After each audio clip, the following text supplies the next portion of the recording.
إلا كن يشون قف ضد كي أنا كعدد يرين يا تولداني ما نشري وديجان كاي ما نشري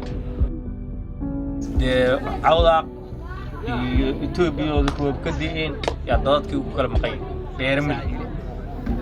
وكمدقين مطور ملي هنا كمان نكعي واين ضل كان كبرني ديجا ماذا ولا كل ديجا ميسين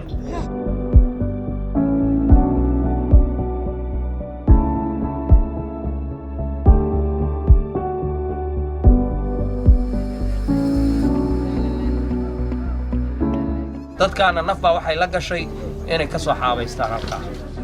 maalinkii halkaana laga guraa galkii qoryaha halka Itoobiya loo raadiyaa Itoobiya caqabado badan ma naga qabsato dadka qabaa'ilka ah oo deegaamadaas degan yaan baa ogolayn qod laga jibiyo dadku u kala baxay dhirta daraaddeed dhirta waa la dhameeyay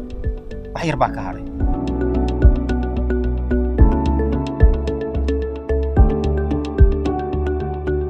wiilka yarka wiil yaro macallin oo ah reerkooda oo baahan baa waxay danta ku jirto iskuulka wuxuu ku dhigan jiray qoryaha u soo jirto uu iskuulka ku dhigan jiray dad kale hayduna ma fangarin jirin dad kale ma fangarin reerkoodana xoolo ma lahayn asaga oo maalin jamcad qoryo doon maalin jamcad ku tagi jiray waxay kaliftay in lagu dilo qoryihii uu doontay sidaas uu ku dhintay colaadii ay arrintaas ay keentay wali waa lagu kala baqay dadka ku kala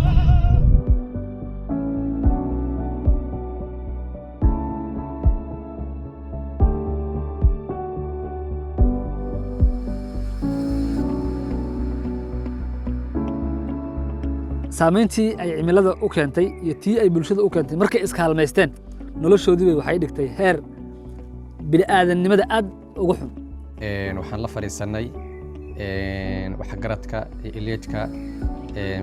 ilaa 6 magaalo oo kala duwan oo qaybi ay runtii aad fog yihiin ujeedka safarku wuxuu ahaa in aan runtii darisno oo aan ogaano waxyaalaha keenaya inta badan isbeddelka cimilada saameynta dadka ku reebay maadaama bulshooyinku intooda badan ay yihiin dad xoolo dhaqato ah oo maaragtay dadku ay ku tiirsan yihiin wax soo saarka xoolo dhaqatada